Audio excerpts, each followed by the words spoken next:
This is Identity at the Center. Welcome to the Identity at the Center podcast. I'm Jeff and that's Jim. Hey, Jim. Hey, Jeff. How are you? I'm pretty good. How are you? Good. We're at InfoSec World 2025. And as usual with most conferences, like the hallway conversations are worth the price of admission. Hallway Con is all about it. So that's the good part. So I've had a few conversations with folks about they're using managed service providers to provide identity, not only here at the conference, but it's come up a couple of times. So we decided let's do a podcast about that topic. Yeah, I don't think we've actually hit this topic before. And so it's like, they're out there. I think there's always some trepidation. Okay, well, do we use a partner for this? Can we do it ourselves?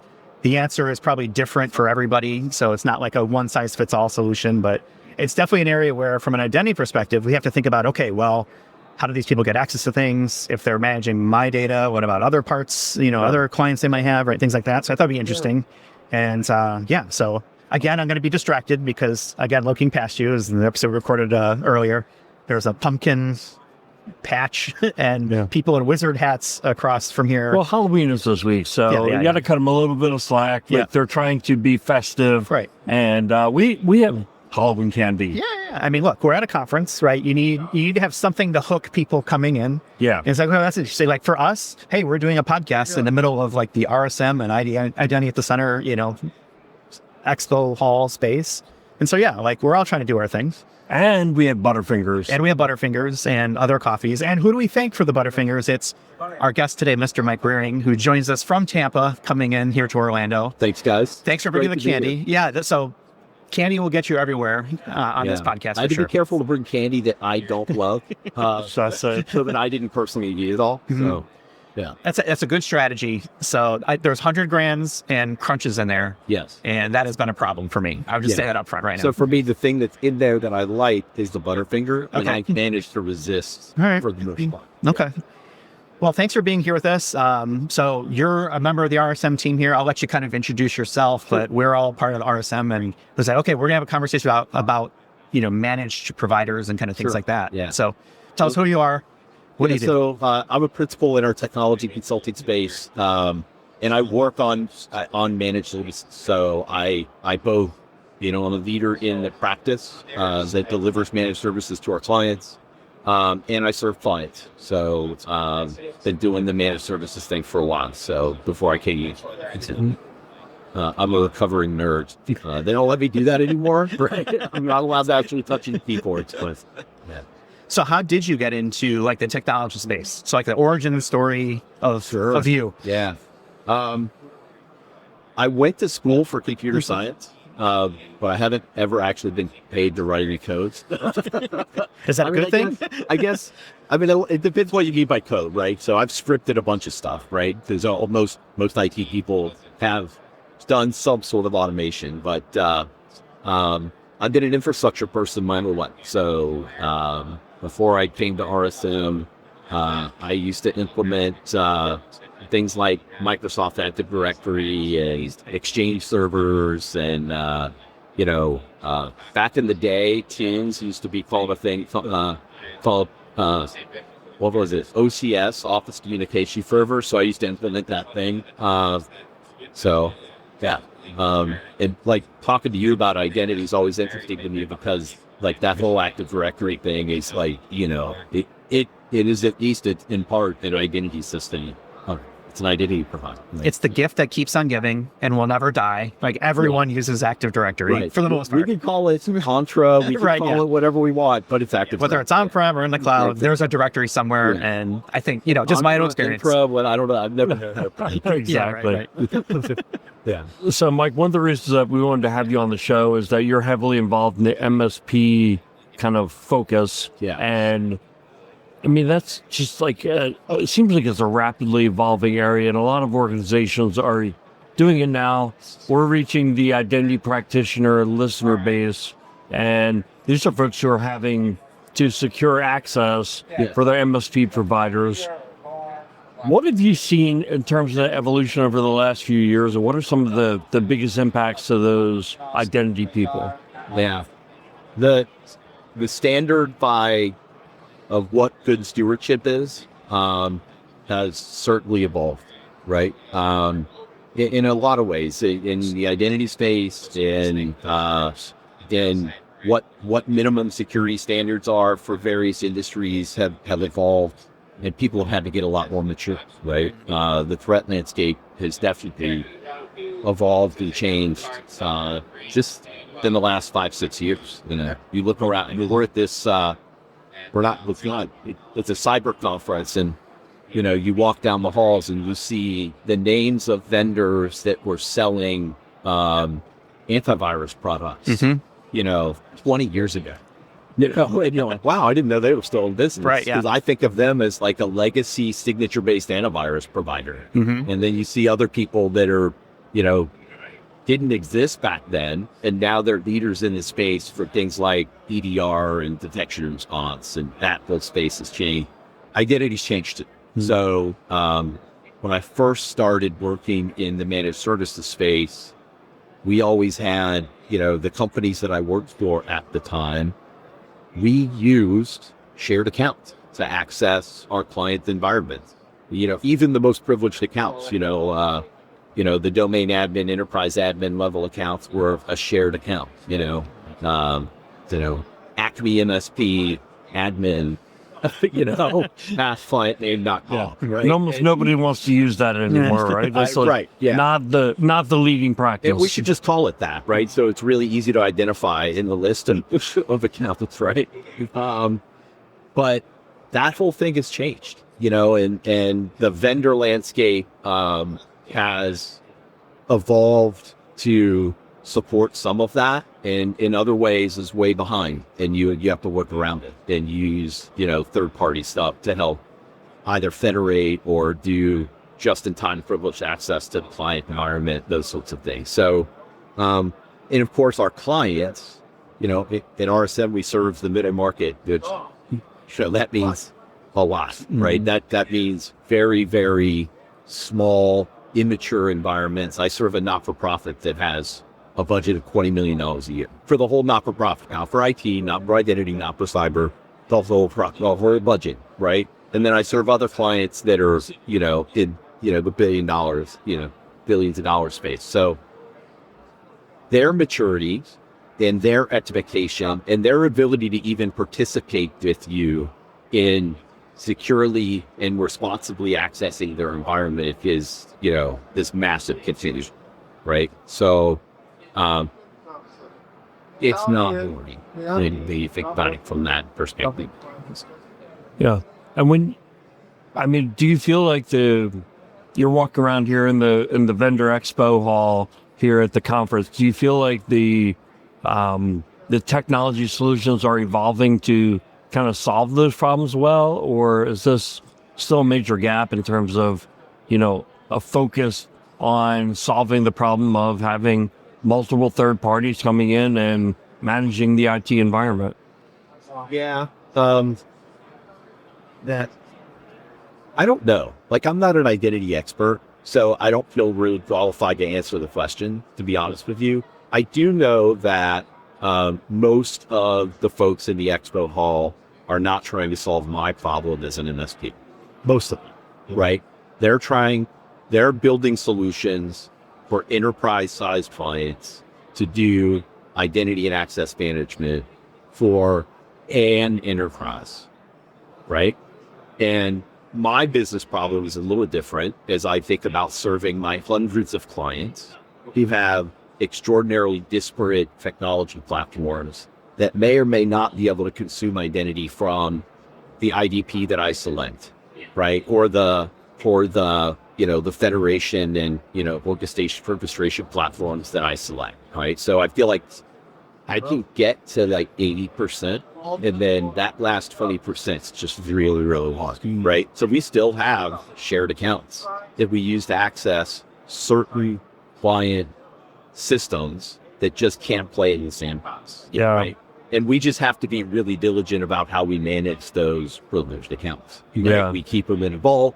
You have to check them out. You know what I mean? All that stuff. Yeah, and you think to yourself, it's probably legacy applications, but I think there's also just certain industry-focused applications that almost act like legacy. They're still like the current state, latest and greatest, but, from the standpoint of evolving with the technology, they're not doing it. There's like the certain industries, you're right, like the industrial space is one that I think about a lot, right? Because they're, their OT environments or the process control environments, like they don't go update that stuff all. Yeah. You know what I mean? Like some of those I walked into a factory a few months ago and there were like zip drives on computers that were running Windows 2000. Yeah. And I'm like, those were disk drives only 5 years ago. We can't touch that because that's the thing that does the batch control for making, the polymers. The vendor isn't in business anymore, and it's that kind of stuff. There's always going to be something. Yeah. A lot of times those apps will see, we're going to have SAML single sign-on in a couple of years or something. Right. That's not even available. So I think listeners could be coming to this podcast from a couple of different places. One is they've already got an MSP and they're trying to manage access. Another is just, the place where their organization is starting to look at using, kind of outsourcing some of this managed service work or some of the, maintenance of IT and information security and identity. And kind of what are some of the traits of, a good partner? What are things that stand out versus a not good partner? Yeah. I guess the first thing I think of is the word partner. We all throw that word around, but it's a real word. And one of the characteristics of a good partnership in all parts of our lives, right? Like, is transparency and honesty about capability. What can I do well? What can I not do well? And I would hope that as you're evaluating relationships with different people to serve your organization, not gonna trust your gut. Like you can tell whether somebody's, if somebody says yes to everything, it's probably not true. There are things that I can't do well, and it's my job to be courageous enough to tell you, and risk using the deal. I have to say, sorry, I can't do this. I can't do that well. Or I would love to co-develop the ability to do this. I'll give you a break on this engagement so we can co-develop this model, but you have to let me use it for other potential clients, right? Maybe something like that. But the thing I thought of when you're afraid to do that.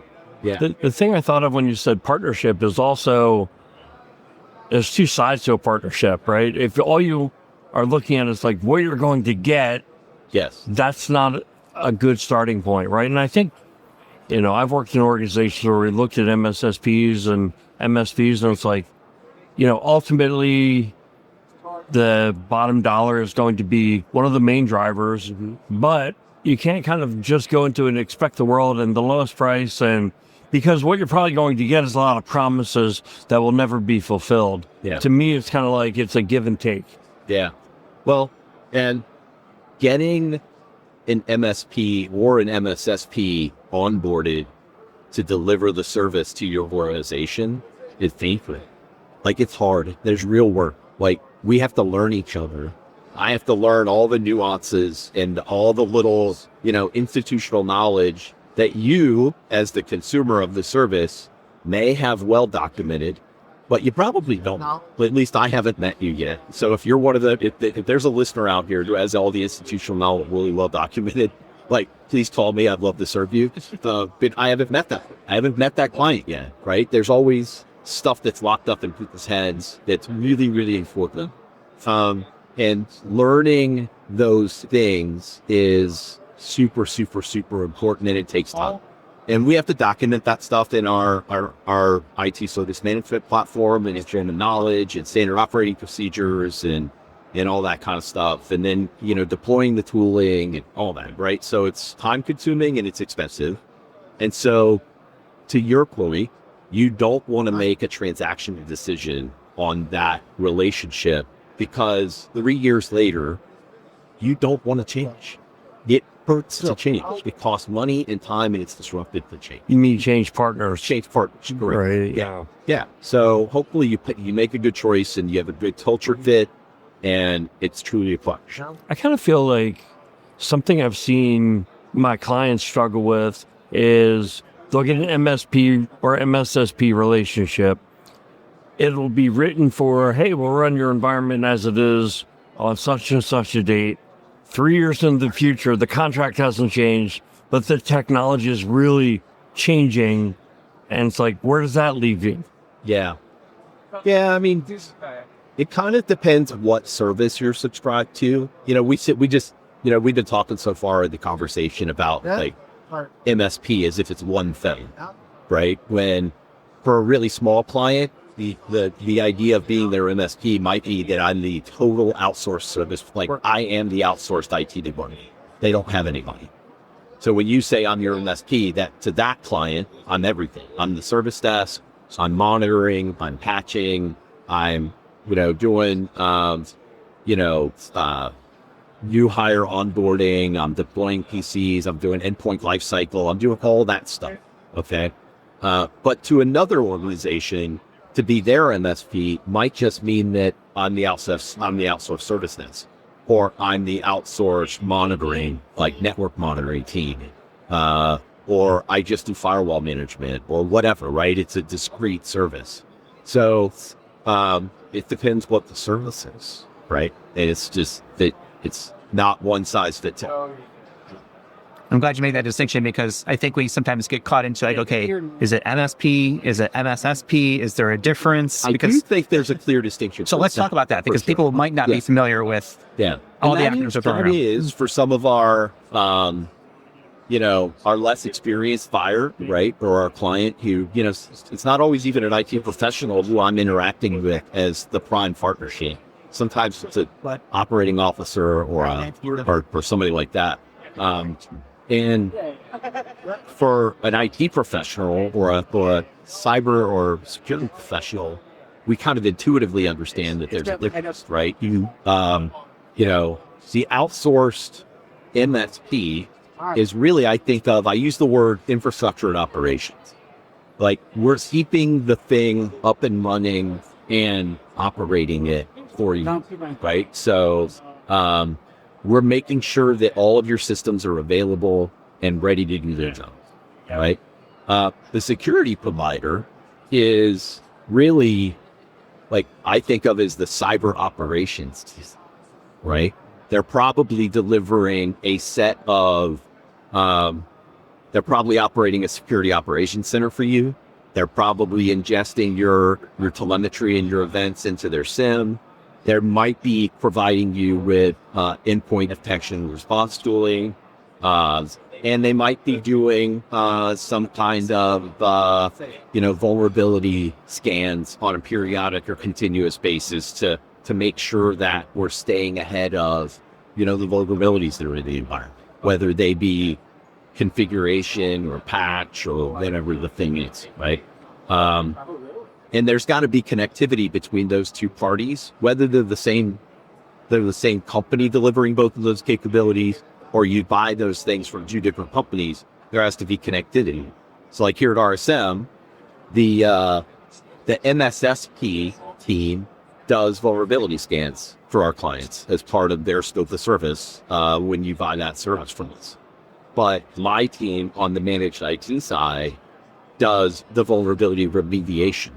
Right. So we have a certain set of stuff that our tooling knows how to patch, and that's not everything, right? I have not met the tool that knows how to patch everything, right? And so there's a handshake between that MSSP side of the house and the MSP side of the house that says, hey, you guys have been patching all the Microsoft stuff and you're patching all these third-party products, but here's this thing in your client's environment that has a vulnerability and is behind, right? What are we going to do to remediate that? And there's varying levels of complexity to that, but there's got to be a handshake. So who's responsible for that handshake? Is it the client that's like, okay, we've got these two different services, and you guys should be talking to each other? Yeah. And ultimately, right, the customer is probably going to dictate that you guys should be doing The answer it. varies a little bit. If you buy both of those services from us, you should expect us to be that coordinator, right? But if you are the kind of client that is that doesn't have an IT leader, doesn't have an IT staff, we should be doing that coordination and reporting to you, informing you. If you think in racy terms, right? I'm informing you that I did my job, right? And hopefully, through our relationship, you are learning. I have a lot of clients that had zero IT background, but over the course of the relationship, they've learned enough to be able to ask intelligent, informed questions of us, right? And I love that. That's the best kind of part, right? Is when we're both on the same page. But then there are other clients who have some more nuance and more experienced, and maybe they want to be more involved in that process. So we'll have the meeting between the MSSP side and the MSP side, and the client will show up to that meeting and really play an active role. Hey, this Log4j thing is out there, and like, we still find that bus. But it's stitched into our line of business application, and the vendor, doesn't really have a great remediation for.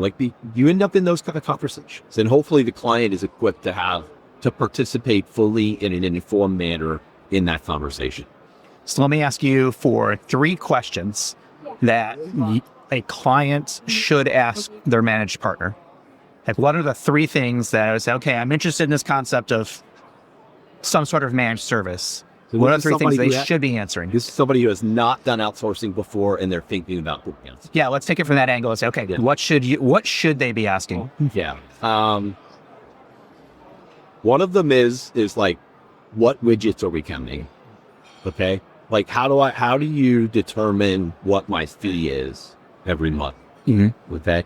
So in the MSSP space, they are often counting the number of devices that have UDR installed on them, or the number of log sources that are sending logs of telemetry into the SIM, right?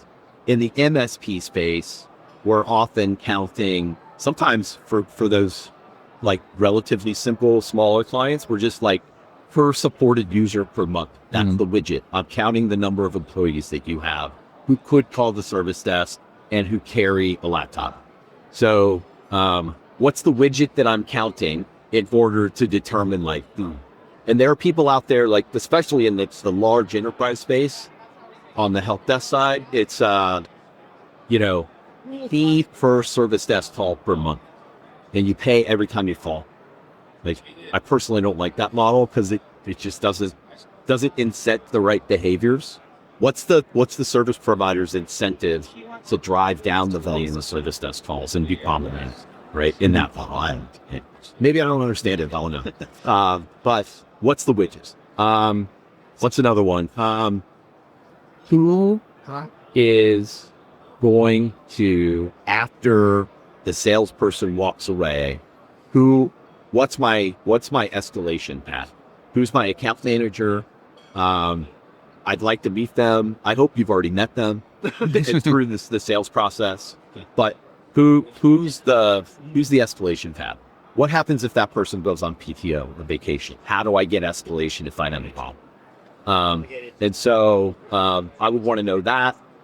And what are the metrics that we're going to use to define success?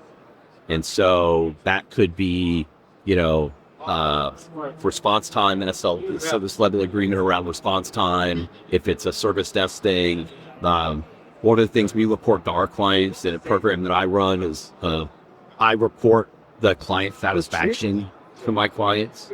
So when you subscribe to our help desk, we offer your caller an opportunity to tell us how we did. 5 stars, right? 5 is good, 1 is bad. I report that back to all my clients. This is, 75 or 100 or 1,000 of your people responded to the survey last month.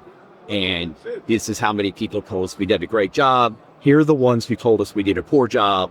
And this is what we did to remediate that and make sure it doesn't happen. So what's the standard for success that we're going to use to manage the relationship? I love Jeff's question because what we're always trying to drive towards in these conversations is what are the actionable steps that people can come take away from those? Yeah.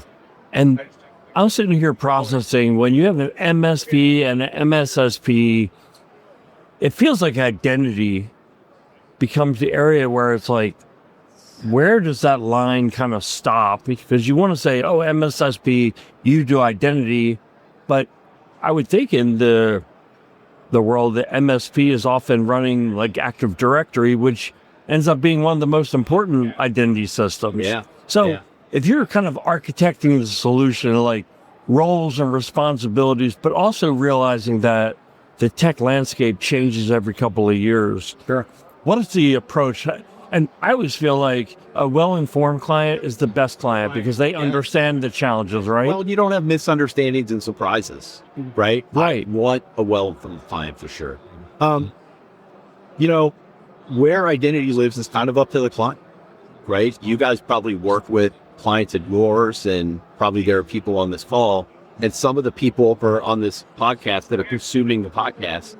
Some of you work for the security team at your employer, and some of you might work for the IT team at your employer. I don't think there's consensus in the world about where identity lives in our universe of IT departments and cyber departments in the world. Right. It's a question that comes up every time. Like, we sit with clients, like, who should it report to? Yeah. There isn't a right answer. And I'm not a security professional, so I don't know the right answer, but I'm responsive to the client in that. It should belong somewhere, though. Like, somebody should be doing it. Well, it does it as long as they know about it and they're responsible. It's an afterthought, though. Like, we onboard clients all the time to our managed service, and getting to one of the first things we start to look at is when a hiring manager clicks on the configuration item in the portal that says, I need a new hire. Like, what is the authorization process for that? Yeah. What job roles exist? What authorizations? What identities do they need? Yeah. Right? Because a ton of my clients don't have a central identity provider. So you trace those whole workflows and kind of figure out what are the sticking points. Yep. And then, who gets to authorize which job roles? What kind of laptop do they get? What systems do I provision identity into? And so on. And then, because some of our pricing models have this price per supported user per month kind of concept. Like, what's the system of record for figuring out, like, what's a user and what's an active user? And then you start digging into their system, and I'm like, you told me that you have, 1,500 employees that work here, but there are like 3,800 active directory or Entra accounts that like aren't logged in every. So that doesn't feel right. Like, you told me 1,500 people work here. Why do you have an extra X number of thousand identities? And they're like, whoa. But that drives that incents behavior on your part to say, wait a second, is the licensing correct? Because I know that is a challenge for a lot of organizations. Sure. Like, we don't actually know how many people are here. It becomes a licensing thing because they're probably paying for a E3 or E5 or whatever license to Microsoft or whoever, right? Whatever your system is, for a person who hasn't been here for whoever. And they could still log in. Like, the identity's active, right? I would be worried about that, right? But we run across people like that all the time.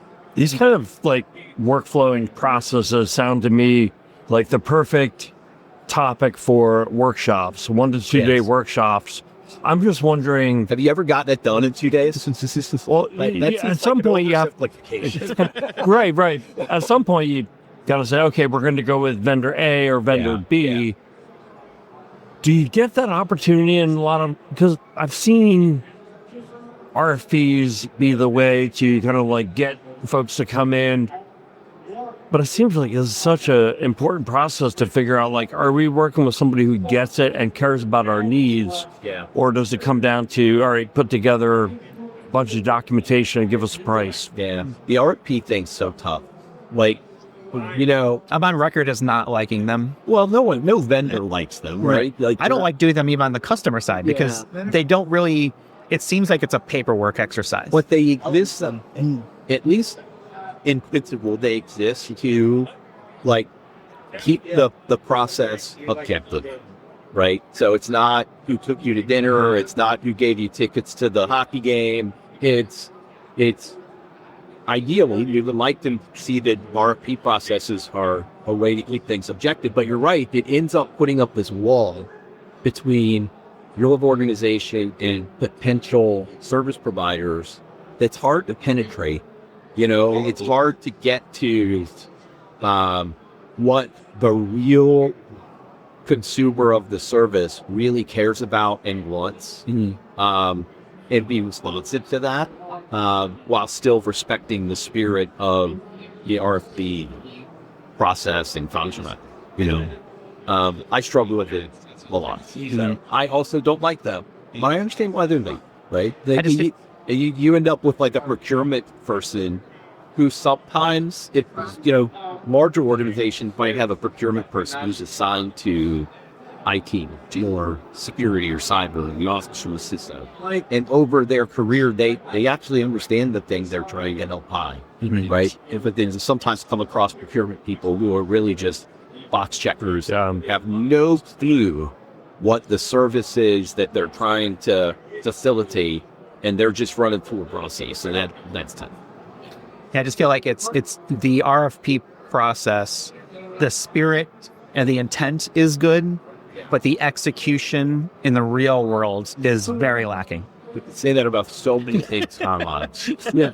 All right, let's talk a little bit about, so you talked before about, how do you measure some of the things that, the client might want to see as a consumer of that service. Yeah. But let's talk about risk maybe from that perspective. Are there other ways that we can say, okay, we've reduced the risk? You identified one, right? Hey, we found this account and guess what?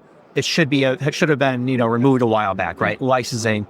Are there other risk reduction sort of metrics that come out of this kind of conversation or this type of service, I should say? I mean, they're all over the place and they vary from client to client. And it around identity, it's like, how am I provisioning identity in a timely fashion? How am I deprovisioning identity? How am I ensuring that as a person for their life cycle in an organization doesn't just accumulate permission and access? As they get transferred from department to department, have they just accumulated access to everything they've ever had? And it has no relationship to their current role. We end up talking about stuff like that. We end up, on my side of things, we spend a ton of time talking about vulnerability, and patching and, what's the right mix of being hyper responsive to security related patches and firmware updates and fixes like that, while doing some kind of change management and testing around that stuff. A ton of our clients just want us to deploy it, right? We're like, hey, can we maybe let's deploy it to this test group first, and then next week we'll deploy it to everybody else. You know what I mean? So we end up talking about that kind of stuff. A lot of our middle market clients don't really have any concept of vendor management as it relates to IT. I spoke to someone just recently, and they're like, yeah, I went to this meeting. 4 different departments are evaluating AI solutions for their department. And I'm like, hold on, guys, why aren't you talking to IT? And I told this person, I said, you don't have shadow IT because you don't have a policy. Like, you don't have any kind of vendor intake that evaluates the risk of new solutions that are going to get in the environment. You have it to relay in the business what the rules are. And so they can't be breaking the rules if there aren't any rules, right? Like, you know what I mean? So, and this person was like, yeah, right. Yeah, it's like, yeah. So, Mike, you've been super generous with your time. We're at a IT conference. Guess what? They're talking about AI. Yeah. So AI is changing everything in technology, right? It's going to change MSSP, I think, as well. Yeah. Kind of put your future-facing hat on, if you would, and just talk about where you see those changes coming. Yeah. How do you see this space evolving in the next couple of years because of AI? Yeah. So the the two things that I think are important is, on the MSP side of things that are interesting, that are happening in AI. At least we're actually spending time and money and putting real focus on this. One of them is we use AI to do some problem management. So problem management historically has been a somewhat labor-intensive thing, and you can use tools to help you with it. But so when you say problem management, can you describe what that is for people who aren't familiar? Yeah. So problem management is an ITIL process, and problem management is looking for trends across multiple incidents or service requests. So, it's work, spark, not hard is the TLDR of problem management. I get a ton of calls about this one issue, and I could just solve the issue every time the call comes in, or I could try to find the root cause. And the root cause might be a technology root cause, it might be a training issue, it might be an organizational change management thing. But if I get, 25 calls a day about the same problem from the same client, and I'm not doing any kind of problem management, I might never identify them. Then I might just, my service desk operation might be super inefficient, and my clients be worried. So I always tell my clients, if your people are talking with my people, they're not doing their job. So I want to make it so that your people never have to call my people. Okay? If your person's calling the service desk, they're not doing their job. So if I could reduce that 25 calls a day on this one topic to a handful or zero, that's the bullet point. It makes everybody happy. But there's some AI stuff that we can do to look at the natural language text in the body of our case or ticket history, if you will, and find out what are the things that are happening. I use AI to look at, I told you I run that client experience program for our leadership business, and we use AI to look for themes that clients complain about. What are the things that multiple people at the same client might be complaining about, or what are the things that multiple people across our full spread of clients might be complaining about in their case feedback, and then we go actually take action on that. So that's important for sure. Problem management and client sat. And then the other thing is, we've evolved onto a service desk portal and build out our ticket, right? And some of the more advanced systems today are, as you fill out the ticket, they're starting to suggest solutions to you for self-service. I think you'll see that accelerate in just the maturity of their solutions and their ability to let you solve your own problem without the service desk, whether it's an insourced or outsourced service desk, having to have a person do something. I think you'll see that stuff go. I used to hate these things. Try and just talk to a person who can solve. I'm an old guy, right? I want to talk to a person who can solve my problem. I'm starting to pivot on that. And now I'm getting to a place where the solutions that are being offered to me as I fill out the digital form are actually better than talking to a person. They're getting so much better. I mean, You see it all over the place. I still find myself sometimes where you can tell they're the dated old way. You're just I want to speak to a human. Or they ask you the same question 5 times. Yeah. Right? You call your bank or your credit card company and you answer the questions to Bob, and then Sally asks you the exact same questions. And I'm annoying. Why? Right? Maybe some of those questions, you guys are identity. Maybe some of those questions are authentication questions. That's fine, I get that. But they're continuous identity. Continuous identity verification. Zero trust. Right. Yeah. I mean, I understand. Zero memory from call to zero call. Trust and zero memory. Right. Well, part of it might be that somebody got injected into the call process, right? If I have a direct line or something like that, how do you know it's that person on the line? Yeah. It's a slippery slope. Yeah. My background is help desk. Yeah. So when you started talking about, problem management, we had an entire team, this would have been early 2000s, that was responsible for writing, all the procedure documentation and say, okay, if a caller calls with this problem, here are the steps to fix it. AI, I think, changes that quite a bit because now that information theoretically can be generated by AI. Yes. Well, what happens? You still need people to review it because what you don't want to do is have it hallucinate, which is a nice way of saying lie. Yes.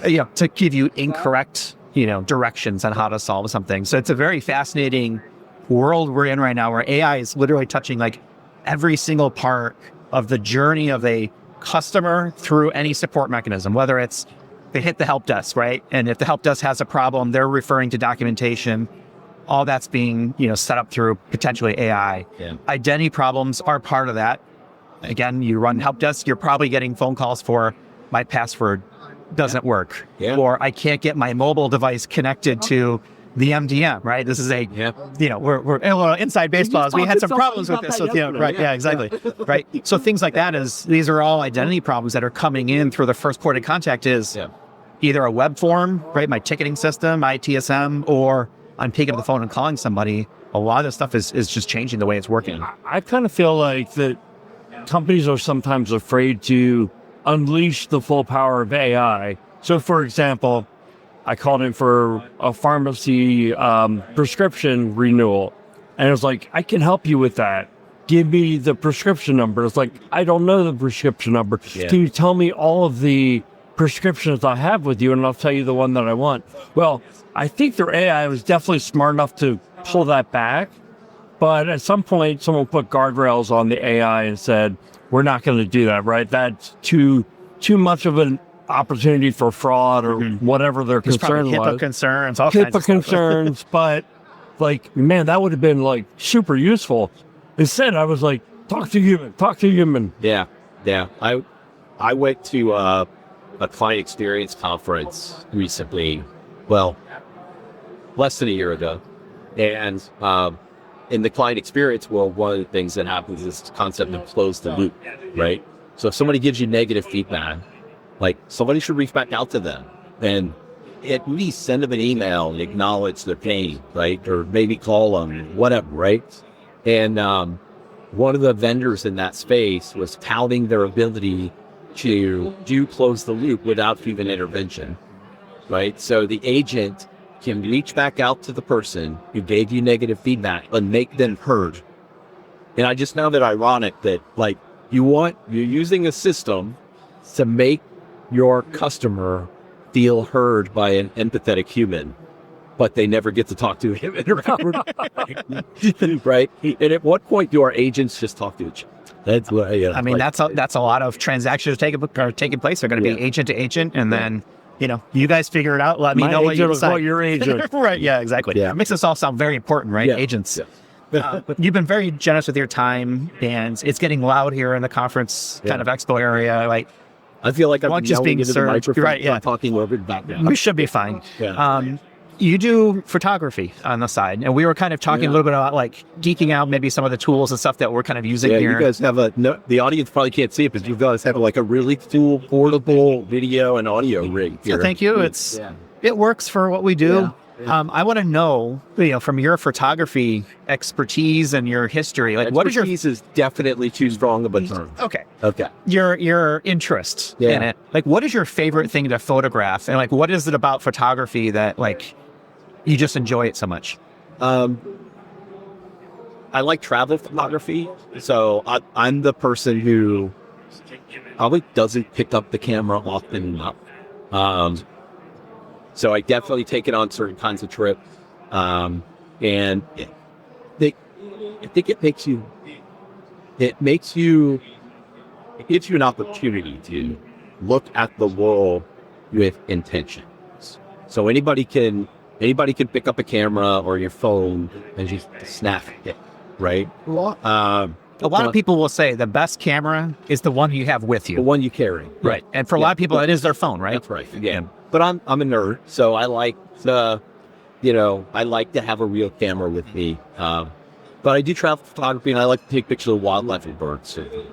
Birds are cool because they're a technical challenge. They're this thing that's moving quickly, often really far away, and I still haven't taken a good bird pic.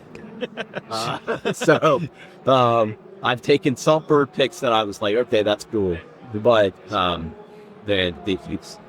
there are certain things in life that I think some of the best things in life are the things that they've never done getting good at. Like, people who play golf, I think, probably chase that thing where they're never done getting good at it. I play tennis. You're never getting good at tennis. I'm a sailor. You never get done getting good at sailing. And photography is another thing. You're never done. There's always more to achieve and try to gain. What is your white whale of photography? Like if you could take a photograph of anything, what would it be? Like that. Nothing? No, I don't. Particular bird, particular scene, nothing. Just no. That's not the way I think about it. Okay. So it's about capturing a moment, like capturing it in an intentional way, right? Like there's a YouTube channel the guy runs that my daughter expressed recently an interest in photography, so I introduced him to this guy's YouTube channel, and we were watching one of his intro to photography episodes, and he was like, there's an improperly exposed shot, there's a properly exposed shot, and there's a creatively correct shot. So correct shot and creatively correct shot are two different things. And the creatively correct shot part is where you bring your art to the science. And maybe it's you chose to get down on a knee and take it from a different angle, or you chose to, expose the shot in a way that emphasized, something in the foreground and blurred the background in a creative way, or whatever that thing is. Get that bokeh effect, right? Yeah. Yeah. But I think I don't have a white whale. If not, that's a good question, because I don't have an answer to that. There's no bowl. I don't have a bowling for thoughts. Okay. Yeah.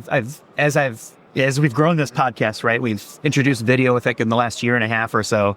I've gotten into things that I hadn't thought about before, right? Before we were audio, now we're video. And so it's like, okay, camera angles and lighting and exposure and framing of shots. And I'm not an expert on it at all. I try to find something that works with the gear that we have, the environment that we're in. And now I'm getting into color correction. Oh, yeah. And now it's like, okay, what does pleasing look like to me might be very different for someone else, right? And so you get oversaturated colors sometimes, or maybe that is pleasing. Color graded, the tool like that you and I were talking about, that you DaVinci Resolve, right? It started as a color graded product, and became a video editing. So and do my eyes perceive colors the same way as someone else? And do you want it to be hyper realistic, right? Or are you trying for an effect? Yeah. There's just so much to it, and I find it fascinating. When are you guys going to start wearing makeup on the I'll wear like stage makeup for a heavy metal band. I'll do that. That would probably help this at anything. All right, let's go ahead and leave it there for this episode. Mike, thank you so much for taking time. Thanks for being here. I think this is such an interesting area that we haven't really touched on, is like that whole managed provider kind of community. Yeah. So hopefully people got a sense out of that. I think people are going to love this episode. Yeah, I think especially we got into the conversation about help desk and the real world stuff, and that's what the identity practitioner is dealing with. Shout out to all my help desk people. That's where I started. You could if you keep going down the rabbit hole, you could grab the HR and payroll team into this. Because you guys are identity professionals, right? It's not just IT or even cyber. It's you have to have the business connections. A lot of IM is just business process. The technology is sort of the third leg over here, but so much of people and process. Yep. All right, leave it here for this week. Shout out to Shirley again and RSM for bringing us out here. Let's see what else. IDACpodcast.com. Like and subscribe. .tv. IDAC.tv.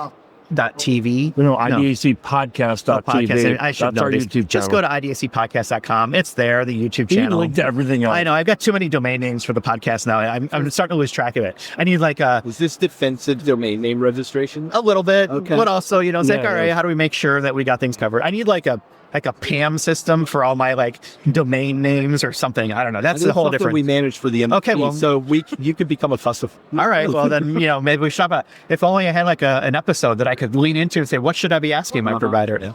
Yeah. Okay, Mike, thank you so much for taking the time with us. And we'll be there for this week. Thanks everyone for watching and or listening, and we'll talk with y'all in the next one. You've been listening to Identity at the Center. We hope you've enjoyed the show. Make sure to like, rate, and review. And we'll be back soon. But in the meantime, hit the website at identityatthecenter.com. See you next time on Identity at the Center.